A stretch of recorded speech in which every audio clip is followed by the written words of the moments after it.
नमस्कार दोस्तों, मैं मंधोल आपका स्वागत करता हूँ SDR टीचिंग के मेरे इस चैनल में।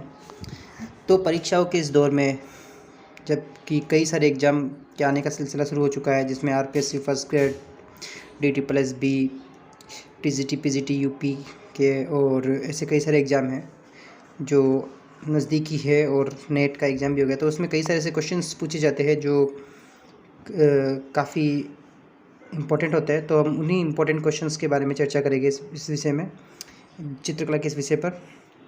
तो आइए अपने वीडियो को शुरुआत करते हैं।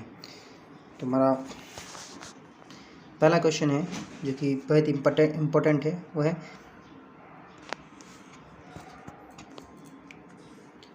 कलयति स्वरूप आवेश्यति वस्तुनि व कथन कहाँ से चयनित है ये? तो इसका राइट आंसर होगा शिवसूत्र विमर्शिनी। आधुनिक अर्थ में कला का सर्वप्रथम प्रयोग किया। तो आधुनिक अर्थ में कला का सर्वप्रथम प्रयोग भरत मुनि ने किया था। इसका ऑप्शन का सही होगा। मनुष्य की आदिम अवस्था को व्यक्त करता हुआ कवि मानव का चित्र किस क्षेत्र से प्राप्त हुआ? तो यह चित्र सिंगनपुर से प्राप्त हुआ। पत्थर का औजार बनाकर शिकार करने वाले थे तो ऑस्ट्रेलोपिथेकस अफ्रीकन्स ऐसे मानव थे जो पत्थर का औजार बनाकर शिकार करते थे। ऑस्ट्रेलोपिथेकस अफ्रीकन्स, इसे 2-3 बार आप रिपीट कर लेना, आपको ये याद हो जाएगा। ऑस्ट्रेलो यानी ऑस्ट्रेलिया से संबंधित, जो अफ्रीका और ऑस्ट्रेलिया दोनों महाद्वीपों से संबंधित थे। तो ऑस्ट्रेलोपिथेकस अफ्रीकन्स इसका राइट आंसर होगा। अग्नि का प्रथम प्रयोग करने वाला प्रागैतिहासिक मानव सभ्यता किस सभ्यता का था? तो वो था जावा कपी मानव। इसका ऑप्शन का सही होगा। अग्नि का प्रथम प्रयोग करने वाला मानव जावा कपी मानव था। शिलाओं पर रंगीन चित्रकारी सबसे पहले किस प्रागैतिहासिक मानव ने प्रारंभ की थी? तो क्रो-मैग्नोन जो थे, उन्होंने शिलाओं पर रंगीन चित्रकारी सबसे पहले शुरू की थी। तो ये बहुत इंपॉर्टेंट प्रश्न होते हैं, जो इसी तरीके के प्रश्न आपको देखने को मिलेंगे नेट के एग्ज़ाम में। तो आप इन्हें सही से देखें और आवश्यक हो तो इनके नोट्स भी बना लें। वर्तमान मानव जाति में कृषि और सभ्यता का प्रारंभ संभवतः कहाँ से हुआ? तो अगर विश्व की बात करें तो वर्तमान मानव जाति में कृषि और सभ्यता का प्रारंभ हुआ अफ्रीका में नाइल नदी के निकट, यानी का आंसर इसका सही होगा। इसके अलावा सर्वप्रथम औजारों का निर्माण हुआ तो होमो हैबिलिस ने सर्वप्रथम औजारों का निर्माण किया। रॉबर्ट ब्रसफुट ने किस सन में प्रस्तर उपकरण की खोज की? तो 13 मई 1863 में रॉबर्ट ब्रसफुट ने प्रस्तर उपकरण की खोज की। अब देखिए कितना बेसिकली क्वेश्चन है, इसलिए कितना टफ कर दिया इस क्वेश्चन को। 1863 चारों ऑप्शन में है, मई भी चारों ऑप्शन में है, लेकिन डेट में परिवर्तन किया गया है। तो ये इम्पोर्टेंट है। ऐसे ही क्वेश्चन आजकल बहुत अधिक एग्जामों में देखने को मिलते हैं। तो इसमें 13 मई राइट आंसर होगा। 13 मई 1863 आपको चार ऑप्शन में मिल जाएगा, मई भी चार ऑप्शन में मिल जाएगा, लेकिन राइट आंसर 13 को मिलाने से होगा। यानी इसकी डेट याद करनी है, 13 मई 1863 रॉबर्ट ब्रसफुट ने प्रस्तर उपकरण की खोज की थी इस समय। एबी वाइने ने फासिक की खोज की। तो वो 1865 में फासिक की खोज की थी एबी वाइने ने। तो इससे 2 प्रश्न तैयार हो रहे हैं आपके। एक तो ये कि एबी वाइने ने फासिक की खोज कब की? तो 1865 में की। अब इसी प्रश्न को इस तरह से बनाया जा सकता है कि निम्न में से किसने फासिक की खोज की? तो एबी वाइन ने फासिक की खोज की थी। इस तरह से प्रश्न बनते हैं। तो दोनों तरफ से देखना जरूरी होता है प्रश्न को, तब जाके वो हमारे लिए हमें कंठस्थ हो पाता है। निम्नलिखित में से पूर्व ऐतिहासिक काल के किस पहाड़ी में पशु चित्रों की प्रचुरता है? तो सिंगनपुर की पहाड़ियों में पशु चित्रों की प्रचुरता है। श्रीदत्त की हितवाद कब प्रकाशित हुई? तो श्रीदत्त की हितवाद 1920 में प्रकाशित हुई थी। प्रीहिस्टोरिक इंडिया 1923 में किस विद्वान द्वारा रचित है? तो इसका आंसर होगा पंचानन मित्र।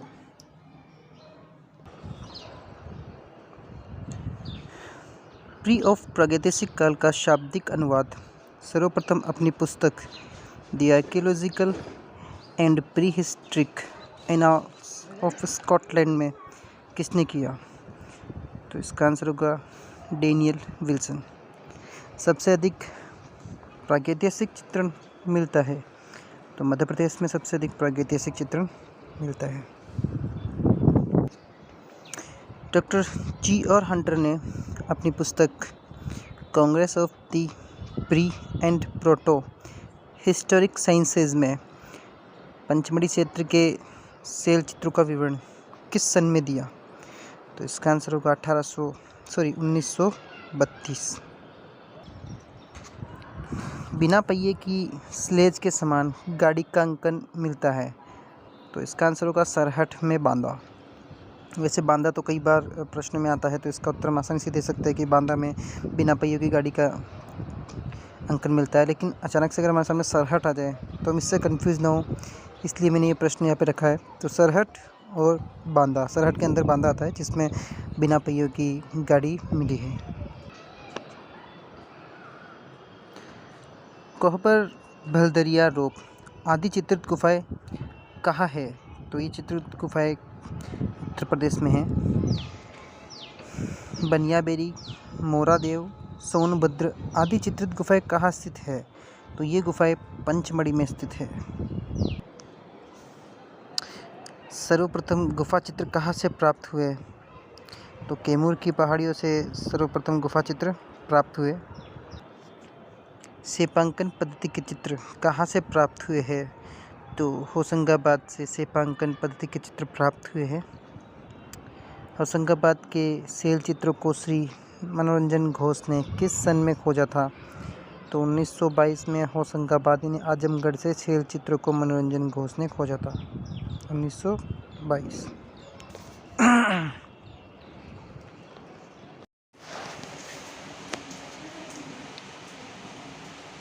पंचमढ़ी चित्रों को स्थानीय लोग क्या कहकर पुकारते थे? तो पुत्री नाम से पुकारा जाता था पंचमढ़ी के चित्रों को। अमरदत्त की पुस्तक AQ pre historical clerics and the rock painting of Singhanpur Raigarh state से CP इंडिया कब प्रकाशित हुई? तो ये 1931 में प्रकाशित हुई थी।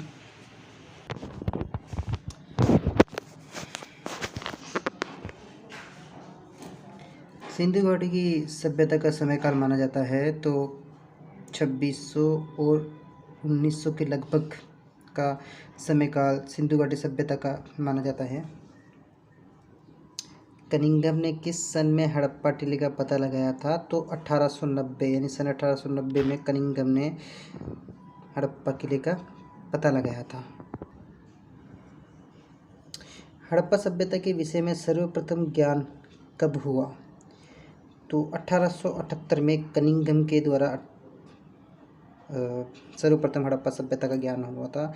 अगर ये पूछा जाए कि सर्वप्रथम किसने हड़प्पा सभ्यता की खोज की, तो यहाँ पे इसका उत्तर कनिंघम होगा। ये पूछा जाए कि सर्वप्रथम किस प्रागैतिहासिक ये जो आपका स्थल है इसकी खोज की गई थी सिंधु सभ्यता के, तो वो हड़प्पा के स्थल की खोज की गई थी। ये कहाँ पे है? तो ये पाकिस्तान में स्थित है। तो कब इसकी खोज की गई थी? तो 1878 में कनिंघम के द्वारा इसकी खोज की गई थी। सिंधु घाटी सभ्यता के उत्खनन से किस कला के सबसे कम उदाहरण मिले हैं? तो उत्कीर्ण कला के सबसे कम उदाहरण सिंधु घाटी सभ्यता से मिले हैं। भूरी रंग के मिट्टी के बर्तन बनाने वाली जाति को किस सभ्यता के नाम से पुकारा जाता है? तो इसका आंसर होगा झांगर। अब कंफ्यूज करने के लिए तीनों ही विकल्प एक साथ डाले गए हैं। जैसे यहाँ पे इन्होंने झूकर लिख दिया, यहाँ पे इन्होंने झोब लिख दिया, यहाँ पे इन्होंने झांगर लिख दिया, तो झ तीनों में झ है।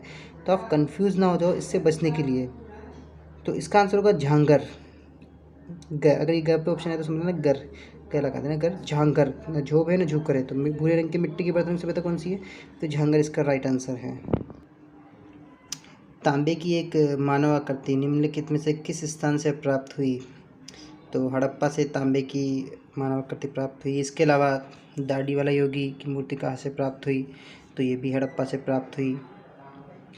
और दुशालावड़े योगी की मूर्ति कहाँ से प्राप्त हुई? तो ये आपकी मोहनजोदड़ो से दुशालावड़े योगी की मूर्ति प्राप्त हुई।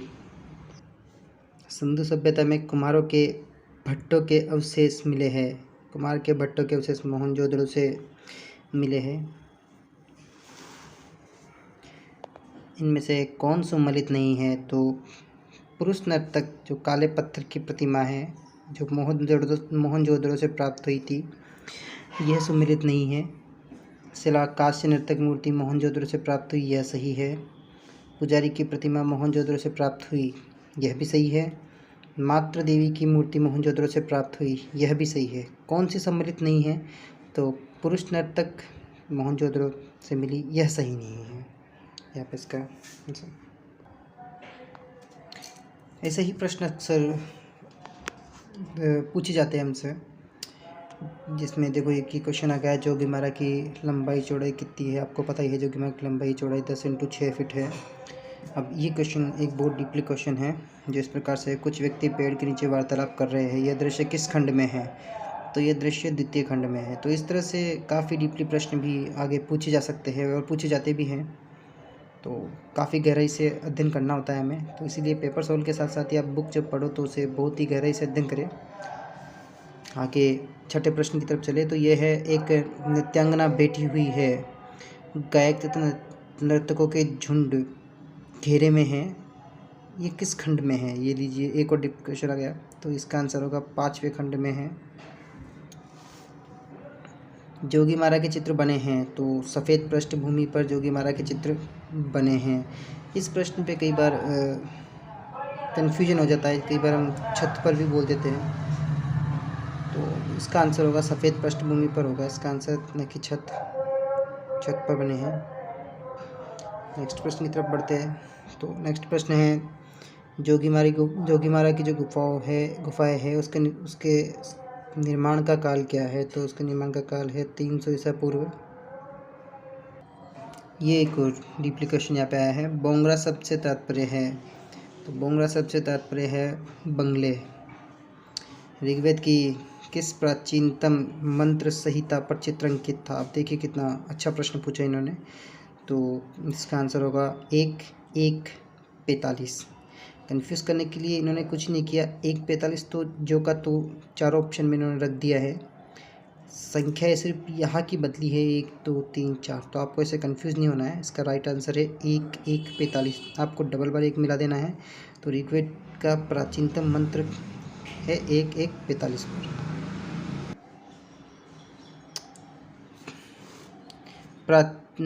प्राचीन भारत को में कला को प्रमुखतः कितने भागों में बांटा जाता है? तो प्राचीन भारत में कला को प्रमुखतः 2 भागों में बांटा जाता है। ये इस तरह के डीपली क्वेश्चन है। आसान क्वेश्चन तो हम कई बार आसानी से पढ़ लेते हैं, जो हमारे दिमाग में आसानी से बैठ जाते हैं, लेकिन ये उन्हीं आसान क्वेश्चनों में से ऐसे क्वेश्चन है जो काफ़ी कठिन होते हैं और गहराई से पूछे जाते हैं।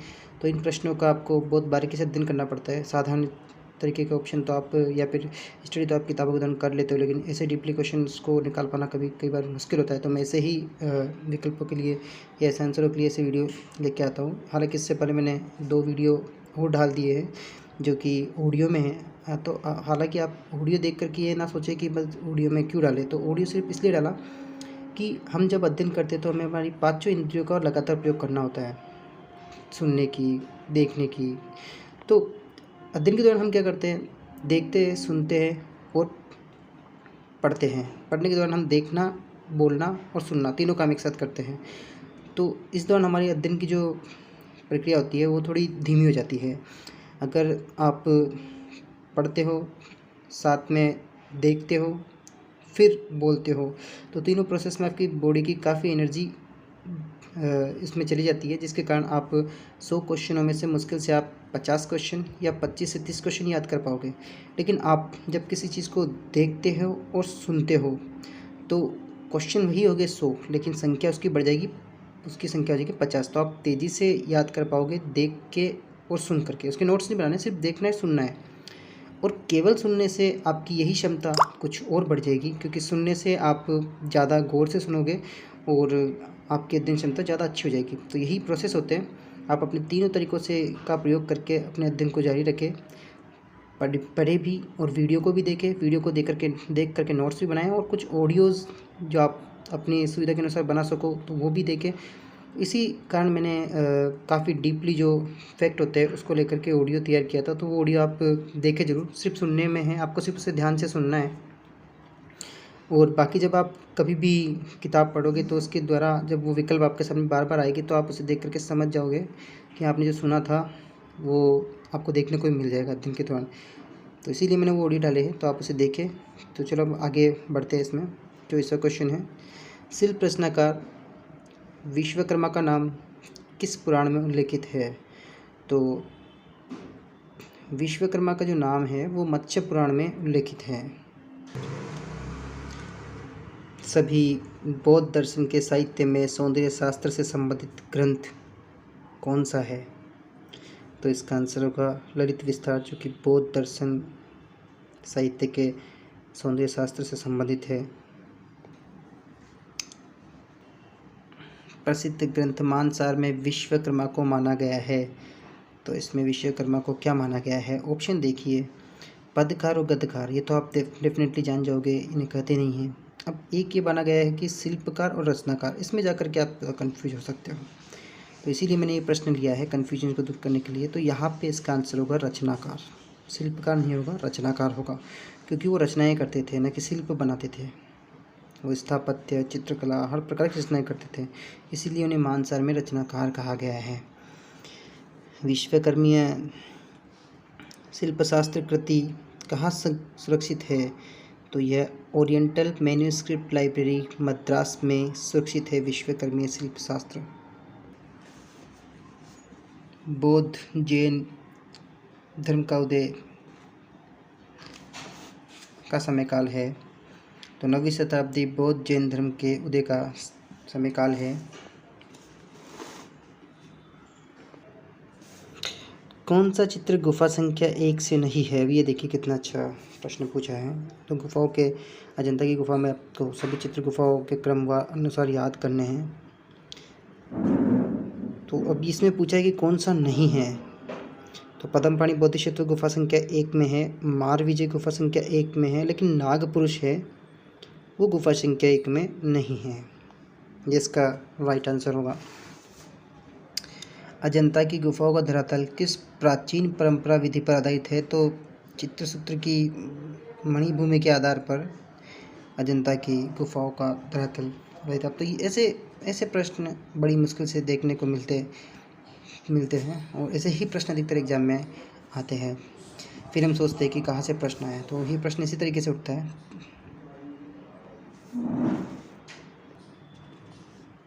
अब इस प्रश्न में ये पूछना चाह रहा है कि बाघ नामक गुफा से प्राप्त चित्र किस शताब्दी के हैं? तो आप इसका उत्तर भली भांति जानते हो कि 6ठी शताब्दी से बाघ नामक गुफा के चित्र प्राप्त हुए, लेकिन इसने प्रश्न में 2 शब्द और जोड़ दिए, जिसके कारण थोड़ा सा वो कंफ्यूज कर सके स्टूडेंट को। तो कैसे किया?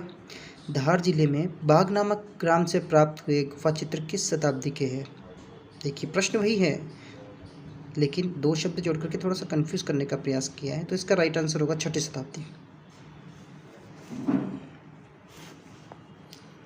इसी प्रकार 45वां क्वेश्चन है, बाघ गुफाओं का निर्माण काल।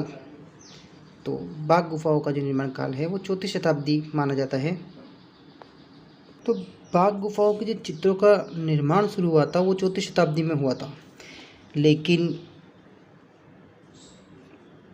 जो धार जिला है वहाँ से जो चित्र प्राप्त हुए थे वो 6ठी शताब्दी के प्राप्त हुए थे। इसमें कंफ्यूज नहीं होना है, मतलब धार जिले से जो चित्र प्राप्त हुए 6ठी शताब्दी के थे, लेकिन कार्य जो आरंभ हो गया था बाघ में चित्रों का बनना तो वो 4ठी शताब्दी से हो गया था।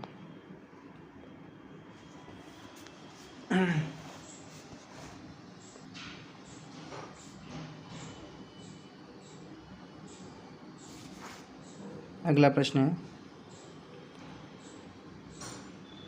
बाघ गुफाओं के रचना काल में कौन सा चीनी यात्री भारत भ्रमण पर आया था? तो फाहियान आया था भारत भ्रमण पे। सिगरिया की गुफाएं कब निर्मित हुई? तो राजा कश्यप के समय में 5वीं शताब्दी में सिगरिया की गुफाएं निर्मित हुई थी। चित्तनवासल गुफाओं का निर्माण कब हुआ? तो चित्तनवासल गुफाओं का निर्माण 7वीं शताब्दी से 9वीं शताब्दी के मध्य हुआ। एलोरा अजंता गुफाओं से कितनी दूरी पर स्थित है? तो 135 किलोमीटर दूरी पर स्थित है। अब ये देखिए कितना अच्छा प्रश्न पूछा है इन्होंने कि एलोरा और अजंता गुफाओं के मध्य दूरी कितनी है। तो इसका राइट आंसर है 135 किलोमीटर। कैलाश मंदिर चबूतरे की ऊंचाई कितनी है? तो 96 फीट इसकी ऊंचाई है कैलाश मंदिर के चबूतरे की। विजयनगर कलम का प्रसिद्ध भित्ति चित्र मंदिर का नाम क्या है? तो विरूपाक्ष मंदिर जो कि हम्पी में है, इसका नाम है। विजयनगर कलम में ये प्रसिद्ध है। तो प्रश्न ऐसे भी पूछा जा सकता है कि विजयनगर का विरूपाक्ष मंदिर किस शैली में चित्रित है? तो ये कलम का प्रसिद्ध है।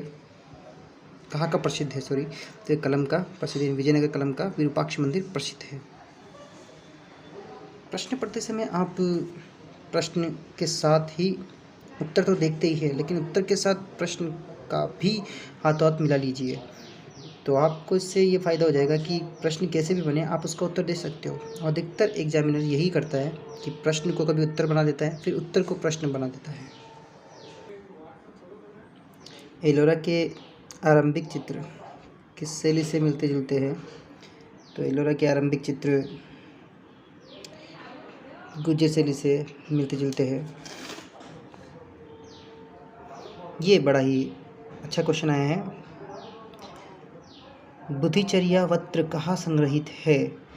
तो बुद्धिचर्यावत्र बोस्टन संग्रहालय में है। इसे आप इस प्रकार से जोड़ सकते हैं, बोस्टन बुद्धिचर्यावत्र। जब आपको कई बार प्रश्न याद ना हो 2-3 बार अध्ययन करने से भी, तो आप इस तरीके की ट्रिकी तरीके यूज़ कर सकते हो याद करने के लिए।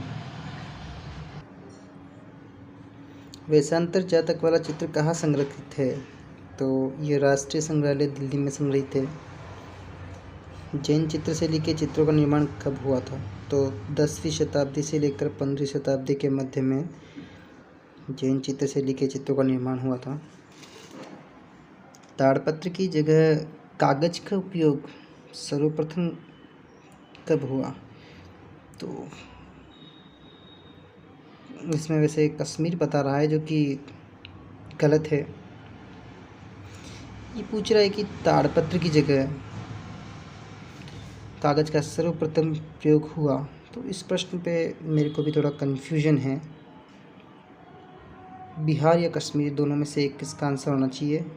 अब ये अगर किताब में हम देखें तो इसका आंसर क्या है? इसका उत्तर मैं आपको दिखा देता हूँ।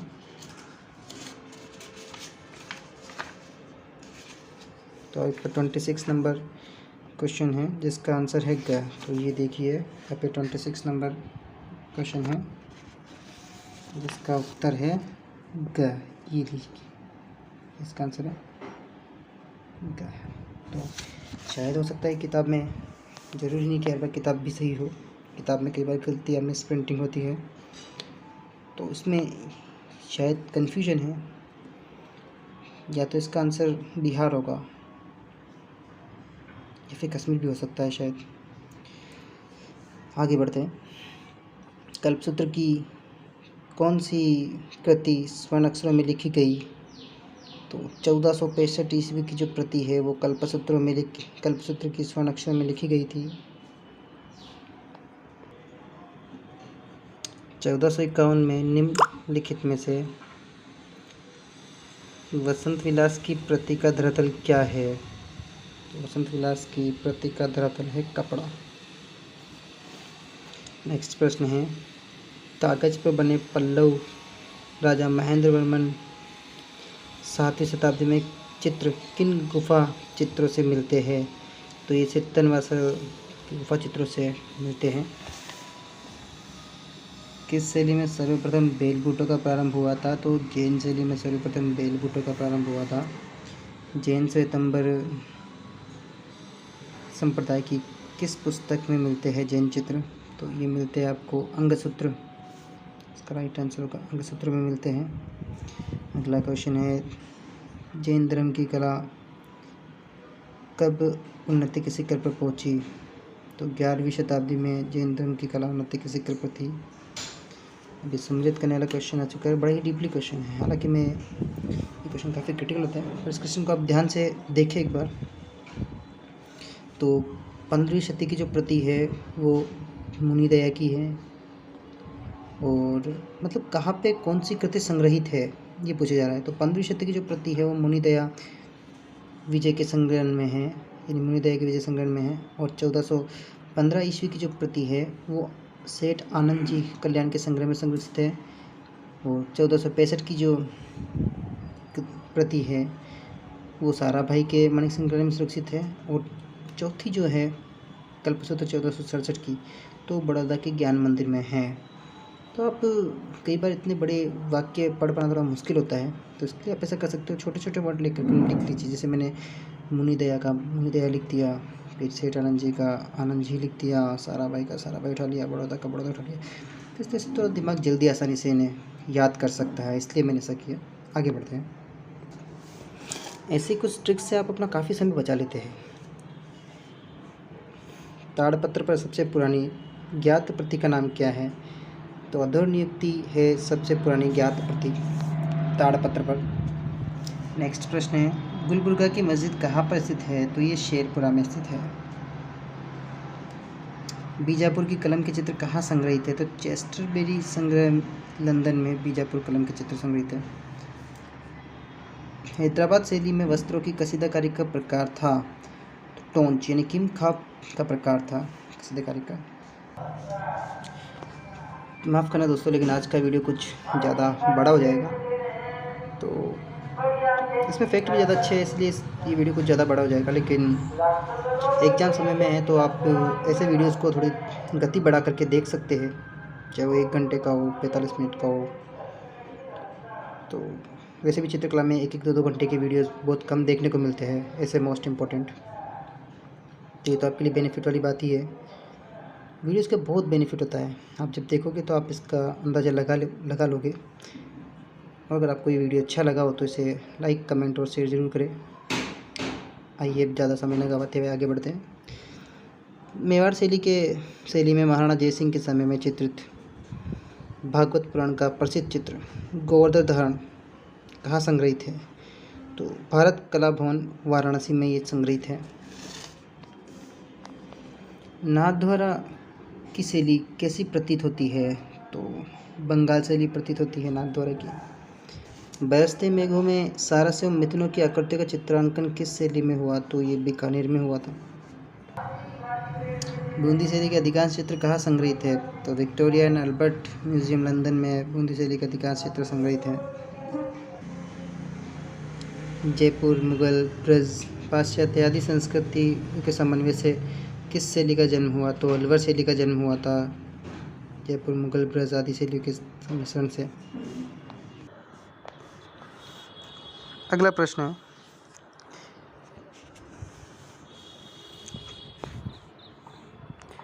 बाबर किस पुस्तक को अपने साथ लाया था? तो बाबर अपने साथ शाहनामा पुस्तक लाया था। बाबर ने अपनी आत्मकथा लिखी वो कौन सी भाषा थी? तो इसका उत्तर होगा तुर्की में अपनी आत्मकथा लिखी। किसने कबूतर के पंख को काटकर चित्रकारों में उसका चित्र बनवाया? चित्रकारों से उसका चित्र बनवाया। तो कलाकार था हुमायूं, जिसने कबूतर के पंख काटे फिर चित्र बनवाया। ये देखिए कितना अच्छा प्रश्न उठाया हमने। मुगल दरबार के बारे में कई बार पढ़ा है, लेकिन ऐसे प्रश्न शायद बहुत कम देख पाए होंगे। मुगल दरबारी की भाषा क्या थी? तो उनकी भाषा थी फ़ारसी। अकबर के समय में तैयार की गई बाबरनामा की एक प्रति कहाँ संरक्षित है? तो ये राष्ट्रीय संग्रहालय नई दिल्ली में सुरक्षित हैं। वाक़यात बाबरी की अकबरकालीन प्रति में कितने हिंदू चित्रकारों का उल्लेख है? ये प्रश्न शानदार है। वाक़यात बाबरी में 19 चित्रकार हैं जिनका उल्लेख मिलता है। हमजानामा के कितने चित्र भारत में उपलब्ध है? तो इसका आंसर होगा 6 चित्र हमजानामा के भारत में उपलब्ध है। प्रश्न पूछा है, आईने अकबरी में कितने चित्रकारों को उल्लेख मिलता है? तो टोटल चित्रकार पूछे हैं इन्होंने। टोटल चित्रकार थे 40 चित्रकारों को उल्लेख मिलता है आईने अकबरी में। कौन सा मुगल चित्रकार और सुलिपिकार दोनों था। तो अब्दुल सिराजी सुलिपिकार भी था और चित्रकार भी था।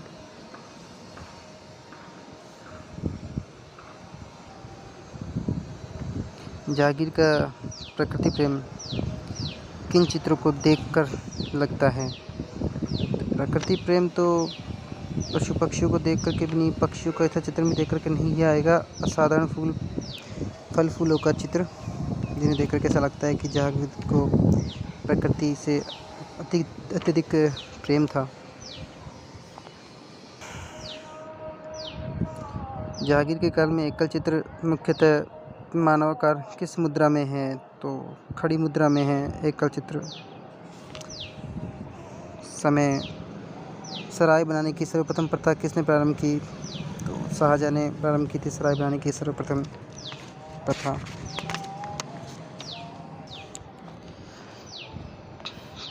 दोस्तों, अगर आपको ये वीडियो अच्छा लगा हो तो इसे लाइक ज़रूर करना, सब्सक्राइब करना, कमेंट भी करना और शेयर भी करना, ताकि कई ज़रूरतमंदों तक ये वीडियो पहुंच सके। इसमें वैसे विशेष करके महत्वपूर्ण प्रश्नों को मैंने सोल्व कराया है आपके साथ मिलकर के, जो बहुत ही इंपॉर्टेंट है और डीपली क्वेश्चन है। ऐसे क्वेश्चन अधिकतर एग्ज़ाम में देखने को मिलते हैं और ऐसे ही क्वेश्चन हमें डिफीट करते हैं एग्ज़ाम में या हमें पीछे ले जाते हैं। ऐसे क्वेश्चनों की तैयारी हमें अच्छे से करनी चाहिए।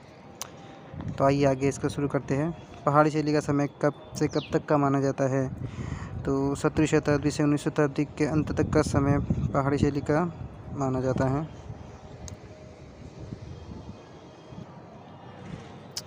डब्ल्यू.जे. आर्चर की पुस्तक का नाम बताइए। तो इसमें है इंडियन पेंटिंग इन दी पंजाबी। इसे मैंने इसलिए काटा है क्योंकि क्वेश्चन रिपीट हो चुका है।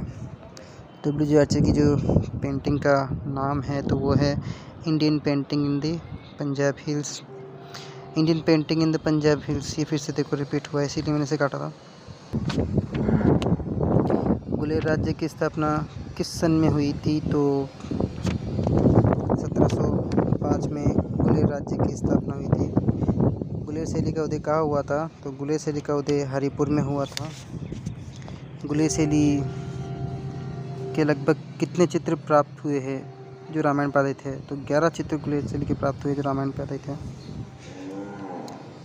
गोल पहाड़ी एवं कदली वृक्षों का अंकन जिस शैली की विशेषता है वह है? तो वह गुलेर शैली है। शिकारी के साथ महिला किस शैली से संबंधित है? तो गुलेर शैली से संबंधित है शिकारी के साथ महिला। कांगड़ा शैली के उत्कर्ष का काल है? तो 1786 ईस्वी से 1805 ईस्वी कांगड़ा शैली के उत्कर्ष का काल है। कांगड़ा के प्राचीनतम राजवंशों में प्रमुख राजवंश है? तो कटोच राजवंश कांगड़ा के प्राचीनतम राजवंशों में से है। गुलेर शैली अपने अंतिम चरण में किस शैली के रूप में दिखाई देती थी? तो कांगड़ा शैली के रूप में दिखाई देती थी गुलेर शैली अपने अंतिम रूप में।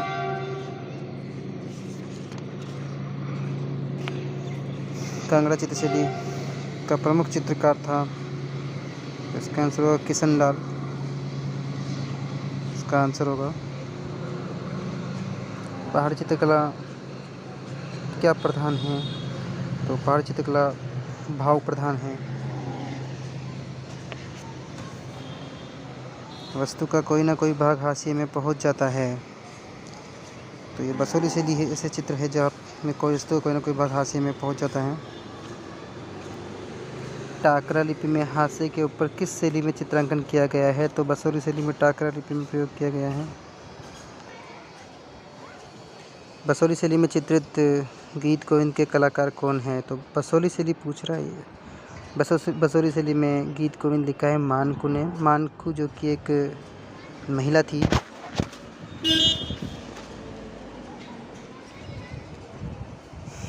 गीत गोविंद के चित्र किस शैली में बनाए गए हैं? तो बसोली शैली में गीत गोविंद के चित्र बनाए गए हैं। अभी पूछा ही है बसोली शैली में गीत गोविंद के चित्र किसने बनाया। अब ये पूछ लिया कि किस शैली में गीत गोविंद के चित्र बने हैं। तो बसोली शैली में गीत गोविंद के चित्र बने हैं।